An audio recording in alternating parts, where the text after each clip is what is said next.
I'd like to start, first of all, by welcoming you, Nadav. Thank you very much for submitting the film. We were all very impressed with April 7, 1980. And we're very glad to be able to show it at the festival this autumn. But I'd like to start this conversation by talking about your career so far. So you've won many awards, and you've mainly focused on documentaries, both as a producer and as a director. Would you tell us a bit more about what you've done so far? Well, for me, there's no real difference between documentaries and fiction, so to say. It's always about the story, and it's about the emotional truth of the story, right? So people said that the films that I directed, the feature documentaries, where they felt like fiction. Oftentimes audiences would say, oh, is that real? Because it feels like fiction, because it was, highly dramatized and all that. And then now with fiction films, people say, oh, it feels so real. It's like a documentary, So for me, there's not really a difference between the two. It's just about which genre you're going to choose to tell the story. Okay, makes perfect sense. Although it's true that the documentary has a specific interest in true stories. So you can't go too much. I wouldn't say even creative, but like fantasy stories wouldn't work. So right.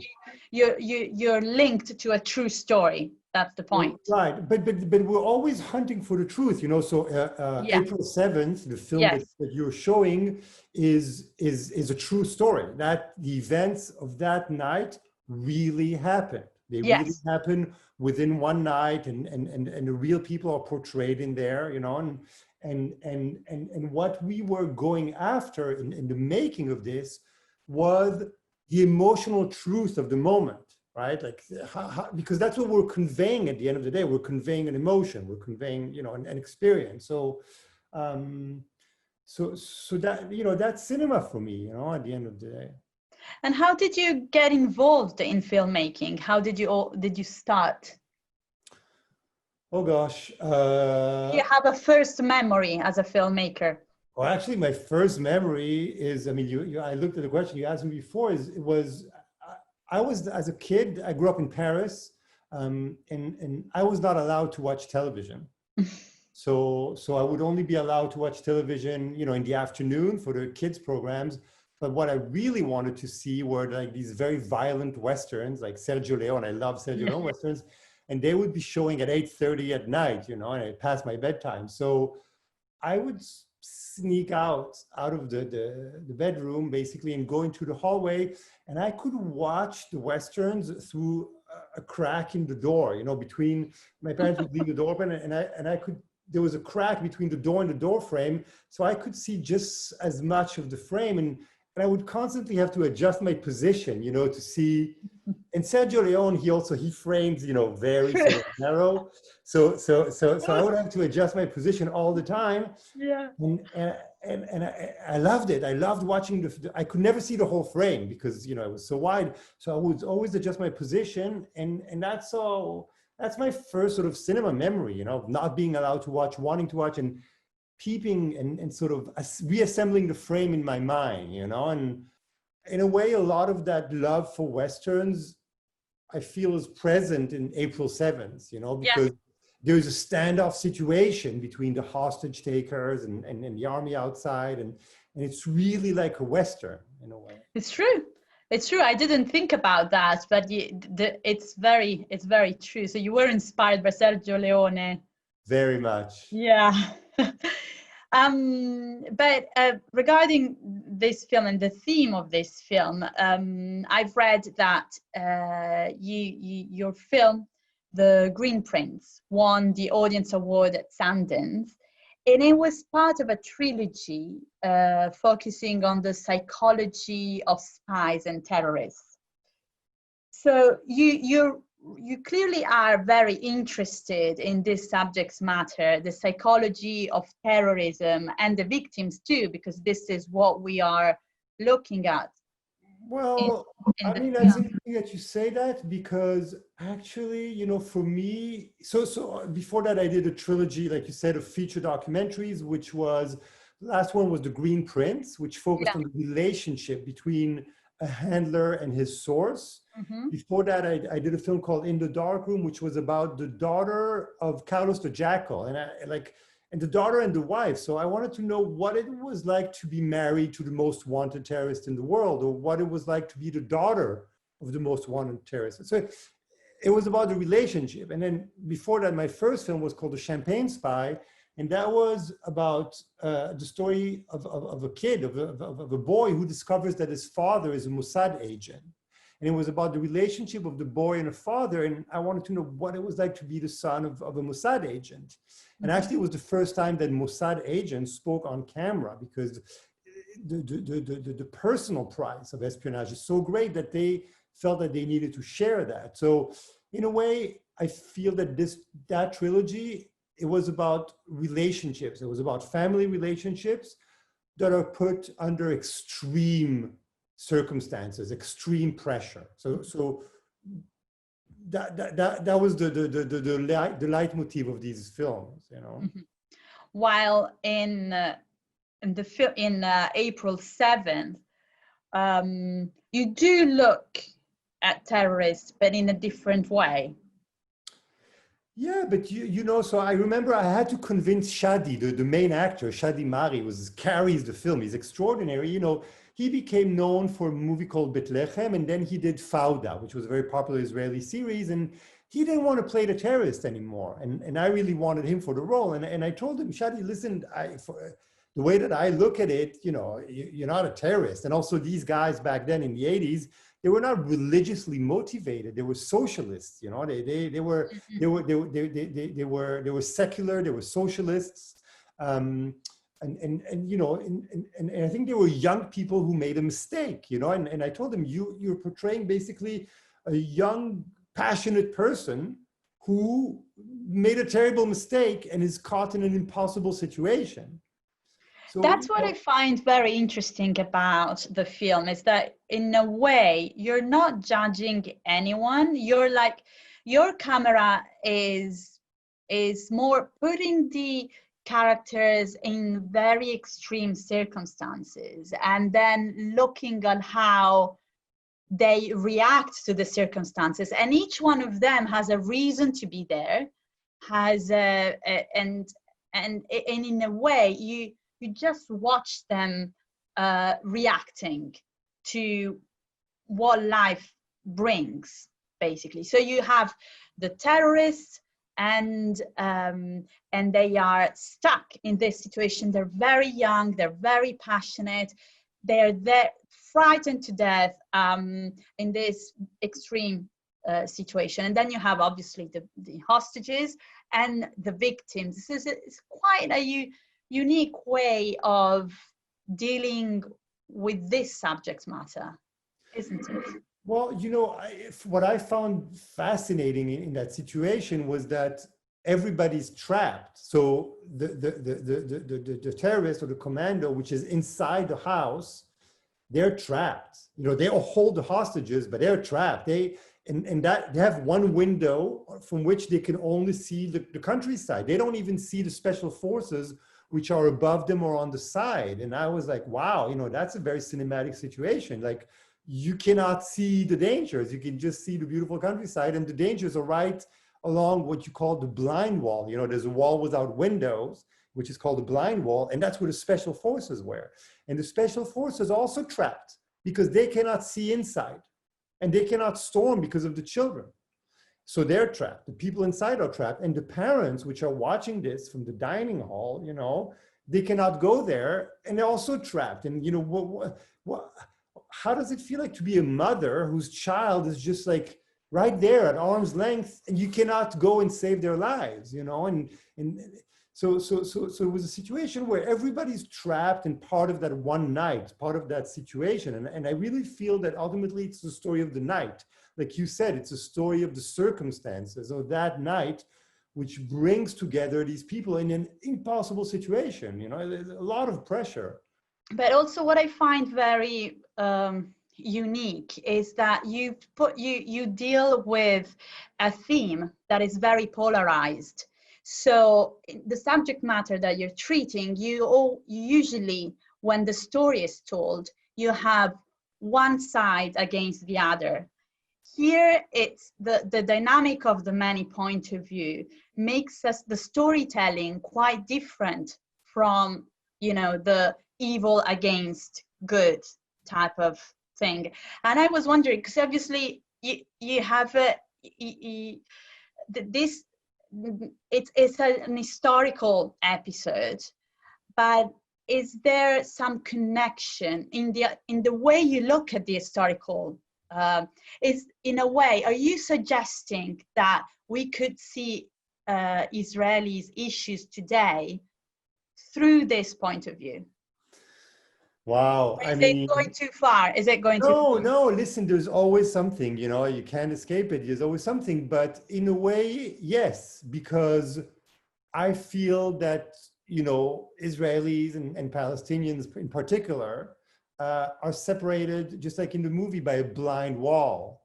One cannot see, you know, the other. And I mean, what's interesting in the movie, and that's just a cinematic circumstance, is that because the terrorist inside cannot see the special force and the special forces cannot see the terrorist, sound and the sound design plays a very important role, right? And in Hebrew, cinema is called kolnoa. Kolnoa means sound, motion, right? So in Hebrew, in a way, I don't know why I chose the word. So cinema implies sound and motion of images, right? So the sound in there plays a very important role, and you know how sound moves through the night and connects all of them. So, I mean, to your question, yes, I feel that, you know, one side cannot see the other, and if you can just hear, if you could just listen, you know, then things could sort of find a solution in a way, you know. There is that, and what's crazy is that, you know, when you cannot see the other side, so the mothers, you know, they hear noises and they're like, oh my God, they're killing them, they're butchering them, but you see that inside they're just as scared and they want to go out, you know. And what, you know, we did a lot of interviews with the real people to research for the script, and then one very fascinating testimony that we had was from the negotiator, you know, that guy who comes and starts negotiating with the terrorists. And this was the first time that they used psychologists in the 1980s to diffuse a hostage situation. It was really, you know, the precursor of that. So he was saying, and it was very interesting, he's like, the terrorists inside, they're scared shitless. They actually want you to help them find a way out. So they're threatening and they're saying, we're going to kill the hostages, we're going to do this. But actually what they're saying is like, we're scared, help us find a way out. And you become their life vest in a way. So I found that, you know, fascinating that everybody's really scared. And you know, we would talk to the special forces, and these are like the most elite special forces in the world, you know, one of the Israeli special units, and they've done, you know, Sabena, and they've done extraordinary stuff. And we talked to the people who are standing in line ready to burst in. And the first person who's going to go in, he knows he's going to die because you're walking in a barrage of bullets. So what you're thinking about is basically your death. You're gonna barge in there, and you know you're gonna meet the bullets, and you know you're gonna die, but you have to go through that. The second one can go and shoot and so on. So they're thinking about death. The terrorists inside are certain they're gonna die, and they're thinking about death. You know, so in a way, everybody's united by the same. By the circumstance. Yeah. By being in a similar location, in a similar situation, even if just from the flip side of the coin. trapped. Yeah, And it's just like trapped. in Israel and Palestine, you know, Israel and Palestine, they're very restricted, you know, very small environments, you know, geographically, and also in the film, they're all trapped in these very narrow environment, and they have to find a way out, you know. Listen, you say in your letter accompanying the film submission that you have memories of your childhood in a kibbutz, and you remember not being able to sleep in the nursery as because kids would sleep separate from their parents, and trying to go back to your parents' bedroom. So I was wondering, it came to me, somehow, are you dealing with your childhood monsters and fears? And I mean, listen, when the producers came, you know, and to me, asked me if I wanted to direct the film, which took place in a kibbutz, in a children's home, you know, obviously I was immediately attracted because, I mean, my earliest childhood memory, my parents emigrated to Israel, you know, and they went to a kibbutz because, you know, they were very idealistic. And at that time, as you said, the children would sleep separately from their parents, you know, and I remember very vividly still, you know, waking up in the middle of the night and not having my parents there, having some, you know, the night guard who was a foreign person basically, and just being very anxious and very terrified, and you know, and I felt helpless in a way, and I wanted to sort of, you know, go back to my parents' house, and I would cross the kibbutz at night, and I was 3 years old, you know, it's very, like I have children today. I was like, how do people put their children like, so, you know, and those images are still very vivid, those experiences. And in a way, you know, when the producer said, and you want to do that thing, it attached the theme, or the subject matter attached itself to those memories. And I think, you know, much of the helplessness or the extreme anxiety that I felt at the time is present in the film, you know, magnified I thought by the so. series. Yes, this is very true. I thought so, that there's something in your subconscious that has somehow, that it got to the audience. I mean, listen, imagine you're, you know, you're a child and you wake up and there is a terrorist standing in your bedroom, you know, and yes. it's frightening. It's really, It's very frightening. Yeah. So this morning I had a very interesting chat with Daniela Novitz, your DOP. She's amazing, by the way, amazing human being, as well as an amazing DOP. And she told me how you've worked together with her, and I wanted to have your side of the story, because she told me, you know, in my previous film, I had strict guidelines. We talked and talked about what needed to be done, and then I went and worked with Nadav, and he just put me into the room with the cast. It didn't allow me to attend the rehearsal because he wanted the filming to be as spontaneous and as not planned as possible. And then together we got to the conclusion that it is actually this sense of confusion felt by all the characters in the film. It's somehow represented by the cinematography.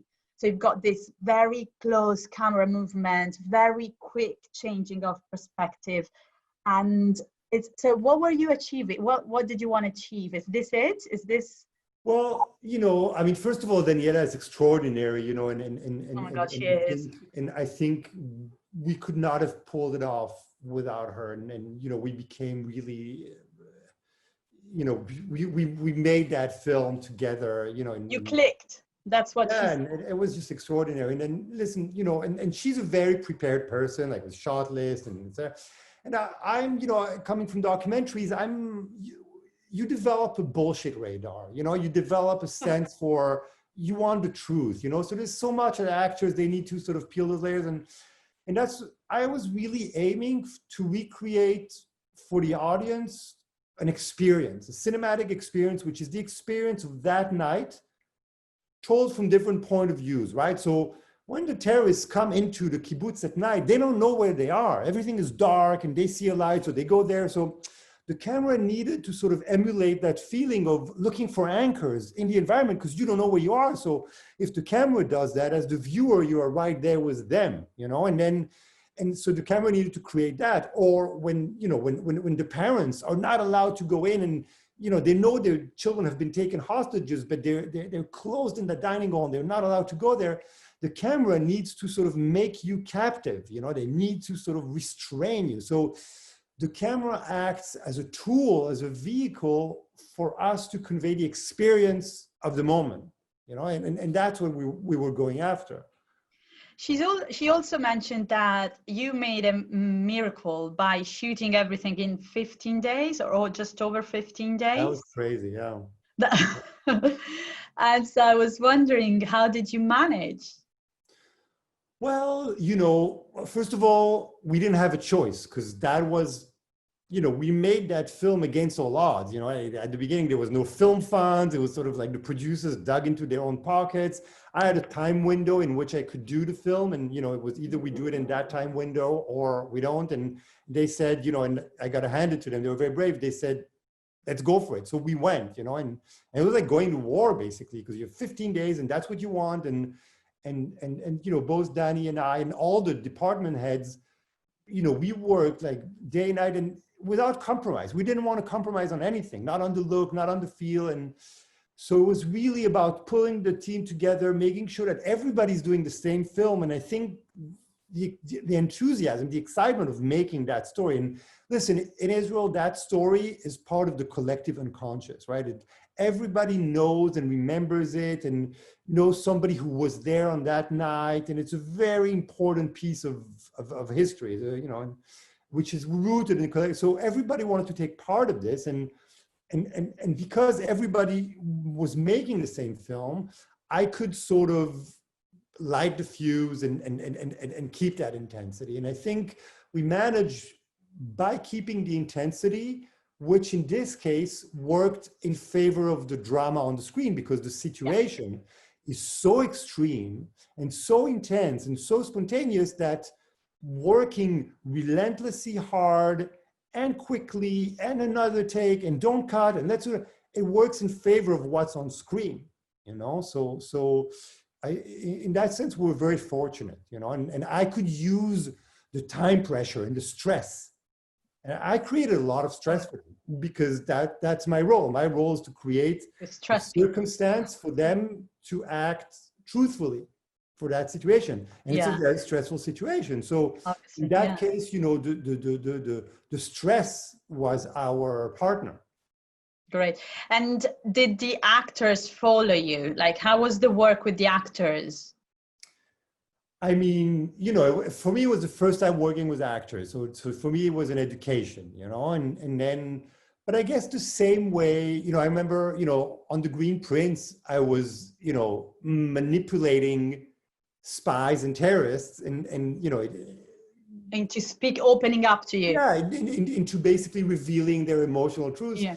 And I remember like one of the top Shin Bet handlers, you know, the sort of the MI5 guys, they came to me after an interview and they said, oh, I just felt like I've been handled. And I realized that the role of a director is a bit like the role of a handler. You know, you lead them, you create the circumstances to lead them into a situation, you know. So with actors, it was really the same thing. Actors actually, you know, they wanted to be truthful. They wanted me to help them reach that truth. And, you know, and they're trained, they're top actors, you know, we were lucky to get like some of the best cast in Israel. So they're really trained and, you know, and they're rehearsed and everything, but they know that there's layers of fake, of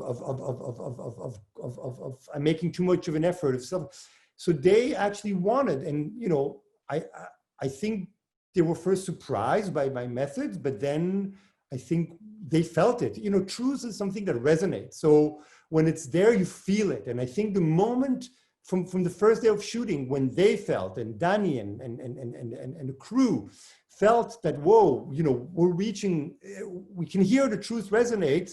That's it. They were on the train, you know? They were on the train. Okay, so I don't want to keep you too long, but I would like one last question. So what's next in your pipeline? You were mentioning Saviano, which is very dear to me because I'm Italian. I know him very well. But would you like to tell us a bit more about your next project? Well, I mean, there's a couple of things. Some, I'm moving at different paces because of the situation, because of the pandemic now. So yeah, together with Roberto Saviano, who did Gomorrah, we created a television drama series about Gaddafi. So that's in the pipeline. Then I wrote a crime drama set in Frankfurt, where I am now, together with Torleif Hoppe, very precious Danish author who wrote The Killing. Oh, wow. So together we wrote a crime drama, which is about to go out to market. And then I'm also set to direct an action thriller also, not too dissimilar to what I did, but on a higher level, together with Tobis Films here in Germany and friends of mine, the producers of Honey Boy, which is an American film. So yeah, so we're going to do an action thriller as well. Wow. So I can say you're on fire in spite of the pandemic. So Nadav, good luck with everything. And thank you so much for sparing the time with us today. I hope our paths will cross again soon. Thank you so much.